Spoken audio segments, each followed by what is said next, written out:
Hello reptile friends and welcome back to my channel. My name is India, aka Anacondraiac, and in today's video I'm going to be showing you how to feed your baby corn snake. So just before Christmas I rescued my very own hatchling corn snake called Tiny.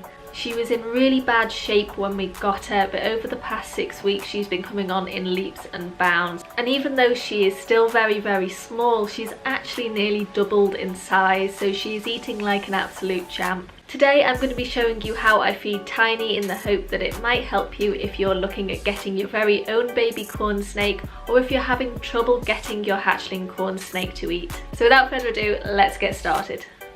So just a little disclaimer, this video does show my snake eating a frozen thawed Pinky Mouse. If the sound of that makes you feel uncomfortable or upset, then please click away from this video. I don't want you to get upset by watching it. Also YouTube, please don't age restrict this video. I'm really hoping that it'll be able to help viewers young and old who are getting their very first corn snake and are unsure how to feed it, or would like some tips on how to feed their baby corn snake for the first time. And if you age restrict that, it severely limits the amount of people who are going to be able to be helped by this video.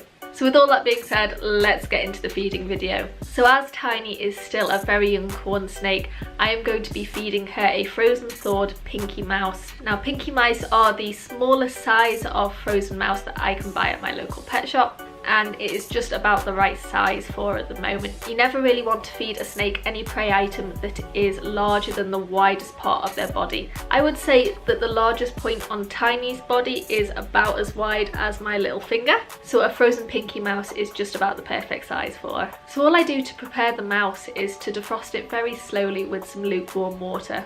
I check on the mouse every 15 minutes until it is completely defrosted, and then I warm it up with some warm to hot water for a couple of moments until it's the right temperature. You should always check the temperature of the prey before you give it to your snake. Because snakes in the wild will eat live rodents, ideally you want the temperature of your frozen thawed rodent to match that. So it should be at around 35 to 37 degrees Celsius. You can use several different techniques to warm the prey up to that temperature, including blowing it with a blow dryer or using hot water like I do. However, you never want to use techniques such as using a microwave or other ways to warm the rodent up that could end up cooking it, because that can be quite detrimental to your pet's health. When the mouse is defrosted and warmed up to the right temperature, then we can start feeding. So as you can see, I've just taken the temperature of this mouse for Tiny, and it's only 21 degrees. I want to get it up to around 30 at least, just so it kind of mimics the temperature more of a real live mouse. So all I'm going to do is wrap this little mouse up and give it a blast under the hairdryer for a couple of minutes. So this is Tiny's enclosure at the moment. As you can see, it's really nice and cluttered. She loves to hide. So all I'm going to do is just kind of move a few things. So I'm just going to start to take a few bits and pieces out of her enclosure so I can actually find her. And I'm trying to do all this nice and quickly because I don't want the mouse to get cold. Ah, there she is. Hello Tiny, you hungry? And then all I'm going to do is grab the mouse by its bum and just wiggle it in front of her.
Good girl.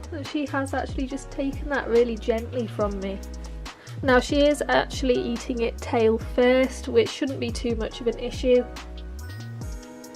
but usually you should try to get it so that when they strike they latch onto the head first, but because she just took it out of the tongs, she's actually trying to eat it tail first. It might take her just a little bit longer, but she will manage to do that just fine.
So there you have it, that was how to feed your baby corn snake. I really hope this video has been helpful to you. If it has, then please let me know in the comments below. I would love to hear about you and your baby corn snake. If you haven't already, remember to subscribe, and then you can click on the little bell notification button, which will mean that you never miss one of my uploads. And if you haven't had enough of me already, you can now find me on Instagram at Anachondriac, the same way it is spelled in my YouTube name. And hopefully I will see you soon in another video. Bye guys!